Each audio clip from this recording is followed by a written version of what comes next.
ये सच है कि एक सुझाव की प्रतिक्रियाएं विभिन्न लोगों में अपने अवचेतन मन की आस्थाओं के अनुकूल विभिन्न होती हैं। उदाहरण के लिए, यदि आप दया से अभिभूत होकर जहाज के नाविक से कहते हैं, प्रिय दोस्त, आप बीमार लग रहे हो, क्या आपको ऐसा नहीं लग रहा?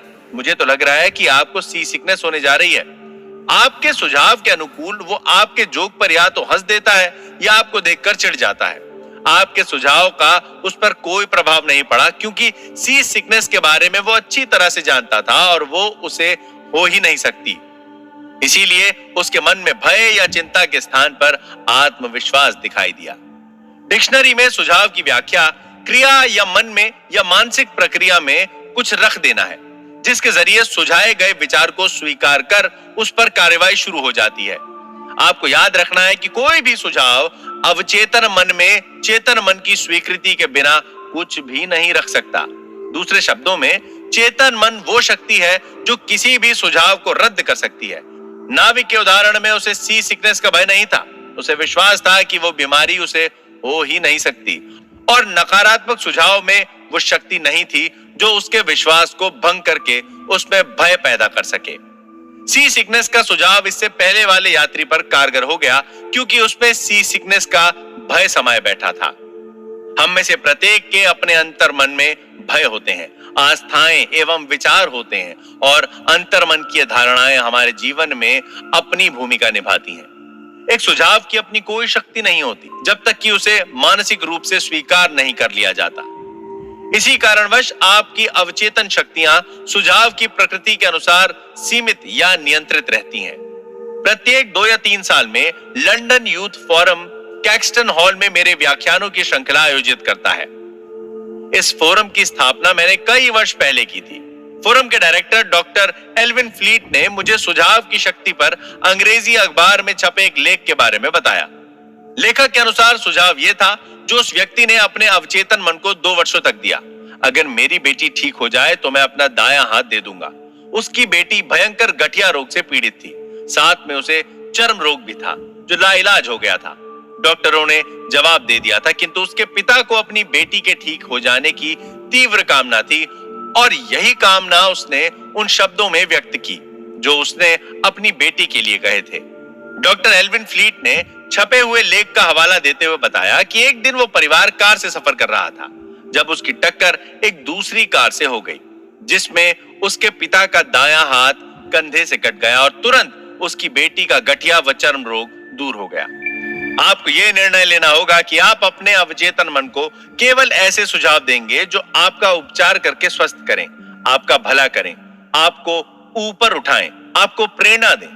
याद रखें, आपका अवचेतन मन मजाक पसंद नहीं करता, वो आपके प्रत्येक शब्द पर विश्वास करता है। स्वप्रेरणा के उदाहरण। स्वप्रेरणा का अर्थ है अपने मन को कोई निश्चित तथा शिष्ट बात का सुझाव देना। हर्बर्ट पार्किन ने अपनी प्रसिद्ध पुस्तक ऑटो सजेशन में एक दिलचस्प उदाहरण दिया है।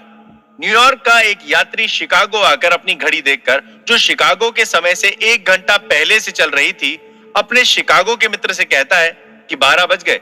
शिकागो का मित्र ये सोचे बिना कि शिकागो और न्यूयॉर्क के समय में 1 घंटे का अंतर है, अपने न्यूयॉर्क के मित्र से कहता है कि उसे भूख लग रही है और वो खाने जा रहा है।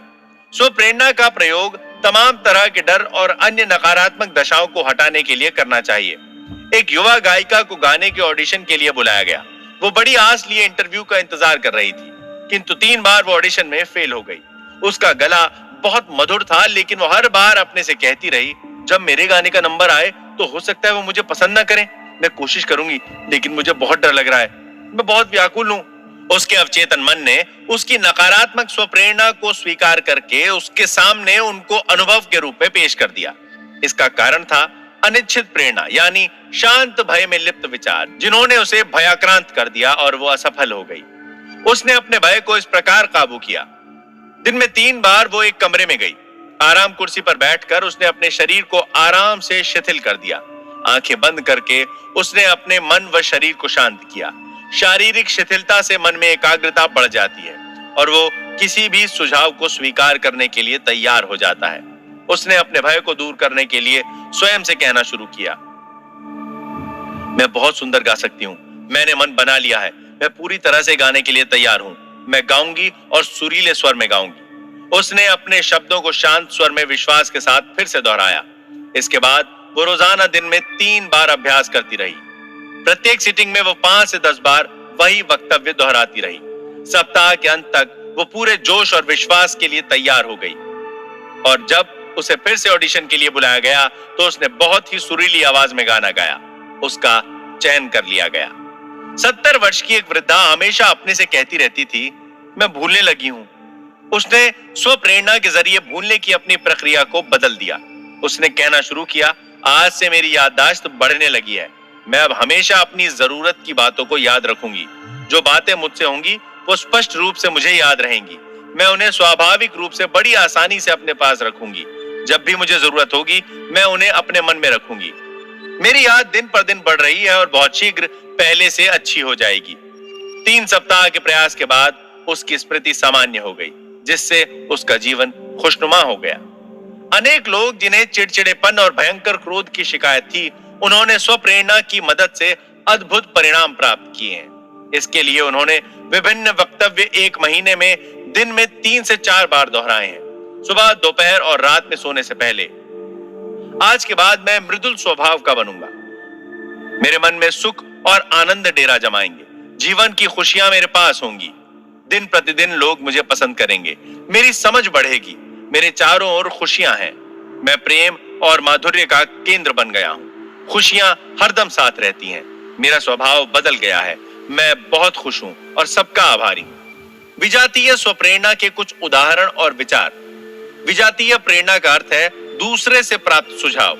सभी युगों में सुझाव की शक्ति ने दुनिया के सभी देशों के हर काल में आदमी के जीवन और उसके चिंतन में अपनी भूमिका अदा की है। अनेक देशों में यह धर्म की नियंत्रण शक्ति का काम करता है। स्वप्रेरणा का प्रयोग अपने को अनुशासित और नियंत्रित करने के लिए करना चाहिए, किंतु इसका प्रयोग उन लोगों को अपने नियंत्रण और आदेशों में रखने के लिए किया जा सकता है जो मन के सिद्धांतों से अनभिज्ञ हैं।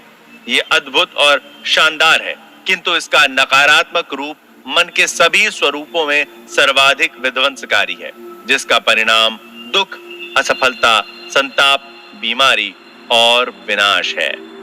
बचपन से हम में से अधिकांश लोगों को अनेक नकारात्मक सुझाव दिए जाते रहे हैं। इससे बचने के उपाय से अनजान होने के कारण स्वाभाविक रूप से हम इन्हें ग्रहण करते आए हैं। कुछ नकारात्मक सुझाव इस प्रकार हैं, आप नहीं कर सकते, आप कभी किसी लायक नहीं होंगे, आपको चांस नहीं मिलेगा, आप पूरी तरह गलत हो, कोई फायदा नहीं, आप कौन हो, कोई मायने नहीं रखता, बल्कि आप किसे जानते हो मायने रखता है, दुनिया का पतन हो रहा है, क्या फायदा, किसी को कोई मतलब नहीं, इतनी मेहनत करना बेकार है, आप अब बूढ़े हो गए हो, हालत और बिगड़ती जा रही है, जीवन एक कारावास है, प्यार कौन करता है, आप जीत ही नहीं पाओगे, जल्द ही आपका पैसा उड़ जाएगा, सावधान रहो, बीमारी आप पर हमला करेगी, आप किसी पर भी विश्वास नहीं कर सकते, इत्यादि। एक वयस्क होने के बाद जब तक आप रचनात्मक स्वप्रेरणा का प्रयोग नहीं करेंगे जो आपके दिमाग को बदल सकती है, तब तक आप पर पूर्व में पड़े प्रभाव आपके व्यवहार के तरीकों को बदलकर आपके निजी और सामाजिक जीवन में गड़बड़ी पैदा करके आपकी अच्छी आदतों के विकास में कठिनाई पैदा करते रहेंगे। अखबार उठाकर देखिए, आपको दर्जनों समाचार मिल जाएंगे जो आपके दिमाग में खालीपन, भय, चिंता, परेशानी और आने वाले खतरे की आशंकाओं के बीज बो सकते हैं। अगर आप उन्हें स्वीकार करते हैं तो भय की चिंता आपके जीवन में रहने की अभिलाषा समाप्त कर देगी। ये जानते हुए कि आप अवचेतन मन को रचनात्मक सुझाव दे सकते हैं, आप इन सभी नकारात्मक सुझावों का निराकरण कर सकते हैं। जो लोग नकारात्मक सुझाव देते हैं उन्हें आप नियमित रूप से चेक करते रहें। आपको बाहर से किसी विध्वंसकारी सुझाव से प्रभावित होने की जरूरत नहीं है। हम सभी ने इन्हें बचपन में और किशोरावस्था में झेला है। अगर आप याद कर सकते हैं तो याद करें, कैसे आपके माता पिता ने, रिश्तेदारों, अध्यापकों और सहयोगियों तक ने नकारात्मक अभियान चलाने में सहयोग दिया है। उन सब का अध्ययन करके देखें, आपको पता चलेगा कि वो सब एक प्रोपेगेंडा था, जिसका उद्देश्य आप पर नियंत्रण रखना था या आप में भय पैदा करना था। ये बाहरी स्वप्रेरणा का चक्र हर घर, दफ्तर, कारखाने और क्लब में चलता है, जिसके पीछे स्वार्थ है। सुझाव देने वाले चाहते हैं कि आप वैसा सोचें और उस प्रकार काम करें जिससे उनका लाभ हो। विजातीय स्वप्रेरणा का एक उदाहरण इस प्रकार है। मेरा एक मित्र भारत में एक तांत्रिक से मिला। उसने मेरे मित्र को बताया कि उसका हृदय रोगी हो चुका है और कहा कि अगली अमावस्या के बाद उसकी मृत्यु हो जाएगी। उसने अपने घर वालों को इस भविष्यवाणी के बारे में बताना शुरू किया और अपनी वसीयत तैयार करवा ली। इस शक्तिशाली सुझाव ने उसके अवचेतन मन में प्रवेश कर लिया था। मेरे मित्र ने मुझे यह भी बताया कि वो तांत्रिक तंत्र की विचित्र ताकतों में सिद्धहस्त माना जाता है और वो एक व्यक्ति को हानि या लाभ दोनों पहुंचाने की क्षमता रखता है। तांत्रिक की भविष्यवाणी के अनुरूप मेरा मित्र मर गया, ये जाने बगैर कि अपनी मौत का जिम्मेदार वो खुद था। मैं समझता हूं हम में से अनेक ने इसी प्रकार मूर्खतापूर्ण, हास्यास्पद एवं अंधविश्वास की कहानियां सुनी होंगी।